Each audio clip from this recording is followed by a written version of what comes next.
주식시장 분석 시간입니다. 이동훈 대표와 함께하도록 할게요. 대표님 안녕하십니까? 예, 안녕하세요. 네, 뉴욕 증시가 오늘은 좀 마감에 있어서 하락하는 모습이 나타난 것 같습니다. 구체적인 현안들 들어보도록 하죠. 예, 뭐 기업들의 실적이라든가 뭐 경제 지표 자체에 그렇게 큰 이상이 있었던 건 아니었습니다만은 역시 정적인 사안, 연방 정부의 셧다운 우려가 이제 부각이 되면서 이제 좀 차익 실현 물량이 나오는 그런 모습이 나타났습니다. 오늘이죠. 그러니까 오늘까지 우리 시간으로 이제 오늘이 되면 정부 부처 한도 협상에 대한 어떤 결론을 좀 내려야 되는데 아직까지 뚜렷하게 어떤 결론이 나올 것 같은 분위기가 만들어지지는 않고 있습니다. 트럼프 대통령 현재 여론전을 하고 있는데요. 만약에 이번에 셧다운이 된다라면 이제 야당의 책임인 것으로 이제 일단 분위기를 몰아가고 있습니다. 정부가 문을 닫을지 여부는 야당 쪽에 달려있다 이렇게 이제 얘기를 좀 하고 있고 야당 쪽에서는 몇몇 가지 어떤 법안이라든가 이런 부분들에 대해서 이제 문제 제기를 좀 하면서 쉽게 협상에 응해줄 것 같지는 않은 그런 분위기가 만들어지고 있거든요.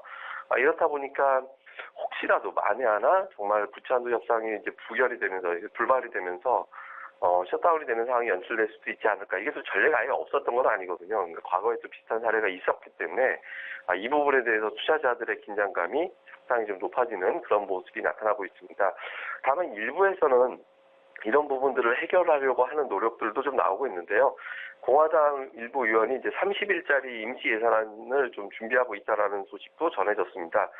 지난번과 마찬가지죠. 그러니까 지난달 말이 이제 정부 부채 한도 협상 기한이었는데 이걸 갖다가 지금 1월 19일로 미룬 거였거든요. 근데 지금 또다시 공화당 쪽에서 30일짜리 정도 한정되어 있는 임시 예산안을 준비하고 있고 이 예산안을 올려서 결국은 한 번 더 미룬 후에 다시 한번 타협을 할 것이다 이런 분위기가 나오고 있습니다. 그래서 현실적으로는 1화는 30일 정도 연장하는 방법, 2화는 타결되는 방법, 3화는 이제 셧다운으로 전격적으로 이제 가는 방법인데 아마 현실적으로 봤을 때는 단기 예산안이 준비되지 않을까 이 부분에 시장에서는 이제 주목을 하고 있는 것 같이 보입니다. 어쨌든 확실하게 이제 나오기 전까지는 투자자들이 쉽게 매수하기는 좀 어렵다 이런 어떤 분위기가 만들어지다 보니까 장중에 잠깐 이제 상승 전환하기도 했습니다만은 어쨌든 전체적으로 좀 매물이 나오면서 약보합으로 끝나는 그런 모습이 나타났습니다. 이날 나온 지표는 좀 엇갈렸는데요. 12월 주택착공 건수가 전월 대비 8.2% 큰 폭으로 감소하는 그런 모습이 나타났습니다. 최근 들어서 주택 지표 관련해서는 일관되게 좋게 나오는 그런 모습이었거든요. 근데 12월 주택착공 건수가 큰 폭으로 감소했는데 이건 아마 이제 기상 측면이 좀 영향을 주지 않았을까 이렇게 이제 분석을 좀 하고 있습니다. 유난히 좀 추웠고 이런 부분들이 좀 영향을 주면서 주택 착공이 일시적으로 좀 둔화됐을 가능성 이 점이 좀 제기가 됐거든요. 그래서 현실적으로 보면 뭐 이게 지속적으로 악화될 가능성은 그다지 높지 않기 때문에 지금으로서는 뭐 일시적인 현상이다 이렇게 보는 시각이 좀 많이 있었습니다. 반면에 이제 고용 지표는 상당히 양호하게 나왔는데요. 주간 신규 실업수당 청구 건수가 22만 건, 그 예상치가 25만 건에서 26만 건 사이였거든요. 근데 예상치를 크게 하회하는 22만 건으로 나왔는데 이 수치가 1973년도 이후에 가장 낮은 수치입니다. 그러니까 신규 실업수당 청구 건수는 사람들이 이제 그 실업수당을 받는 거잖아요. 그러니까 현재로서 고용 사정이 좋지 않을 경우에 이 수치가 지금 드러나게 돼 있는데 이게 22만 건 1973년 이후에 최저치로 나왔다는 것은 그만큼 고용 시장이 상당히 안정되어 있다는 거죠. 그러니까 전일 나왔던 베이지북에서 나왔던 어떤 그런 고용 시장에 대한 전망, 분석 이런 것과 일치되는 그런 내용이었습니다. 이러다 보니까 고용 시장 상당히 좋고 그다음에 이제 향후의 전망도 상당히 밝은 가운데 주택 시장 부진은 일시적인 어떤 현상이었을 것이다. 이렇게 이제 투자자들이 판단을 하면서 시장의 하락 자체도 좀 제한되는 그런 모습이 나타났습니다. 전체적으로 보면 기업들의 실적이 양호하게 나오는 가운데 지표는 엇갈리긴 했지만 분석 자체는 비교적 좀 우호적으로 나온 편이었고요. 다만 정부의 셧다운 이슈, 연방 정부의 셧다운 우려감이 부각이 되면서 차익 실현 물량이 나왔고 이 과정에서 지수는 결국엔 소폭 하락하면서 마감이 된 하루였다. 우리가 이렇게 정리해 보면 되겠습니다. 네, 이어서 지표들도 좀 확인을 해보도록 하겠습니다. 유가 같은 경우에는 지표가 좀 엇갈리면서 약보합세가 나타난 것 같고 달러는 하락 마감한 것 같습니다. 구체적으로 살펴보도록 하죠.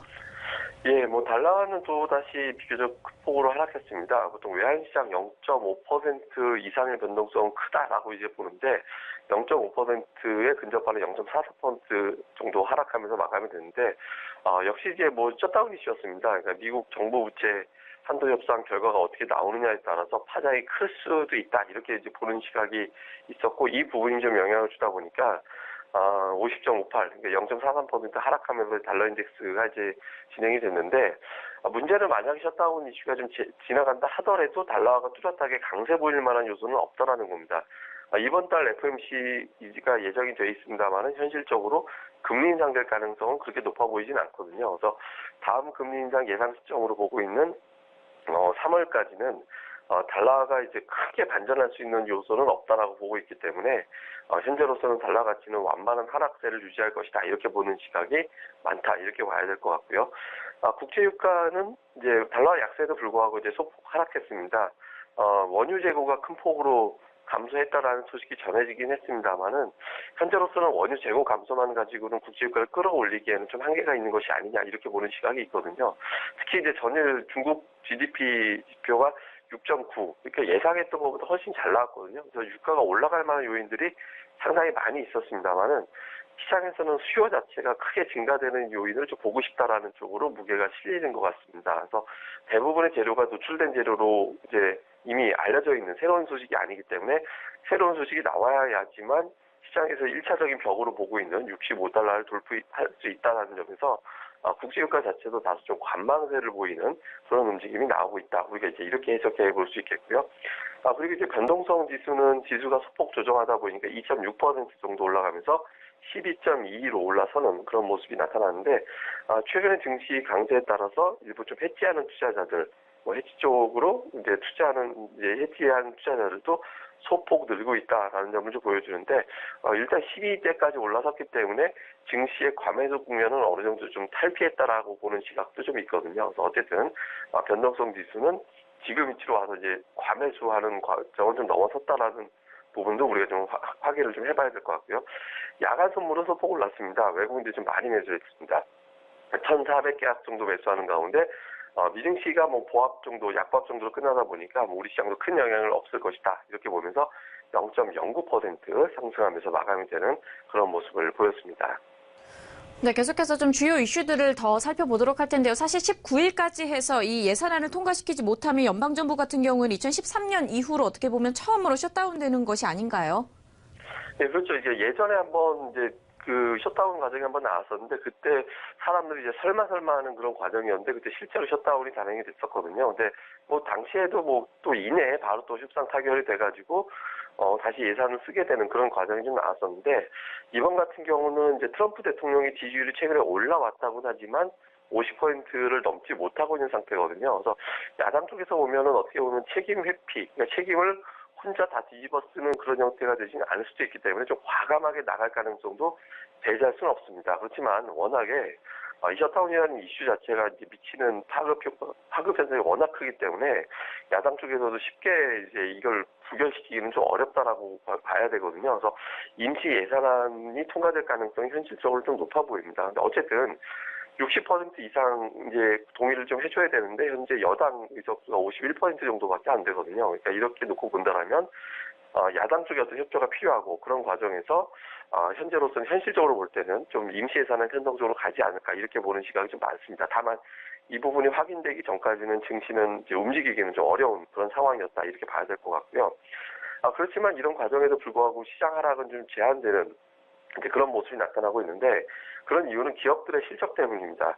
현재 발표된 기업들의 실적을 보면 매출은 89%에 해당되는 기업들이 예상치를 상회하는 매출이 나오고 있거든요. 그리고 78% 정도 해당되는 기업들은 순이익이 예상치를 상회하고 있습니다. 그러니까 거의 80% 이상 되는 기업들이 매출 또는 순이익이 예상치를 상회한다라는 것은 시장이 하락할 때마다 매수할 수 있는 어떤 대기 매수를 계속해서 끌어올 수 있는 그런 계기가 좀 되거든요. 그래서 어닝 시즌 호조가 되고 있다는 것은 시장의 어떤 하락을 방어해주거나, 설령 이제 셧다운된다 하더라도 조정 기간을 굉장히 좀 짧게 가져갈 수 있는 그런 계기가 될 것이다, 이렇게 좀 판단해 볼 수 있는 그런 근거가 될 것 같습니다. 이런 부분이 뒷받침되기 위해서는 또 당연히 또 실적 잘 나와야 되는데, 경제 지표 잘 나와야 되는데, 오늘 나오는 지표 중에서는 미시건대 소비자 심리 지수가 이제 나오게 됩니다. 1월 수치인데요. 예상치가 97 정도 되거든요.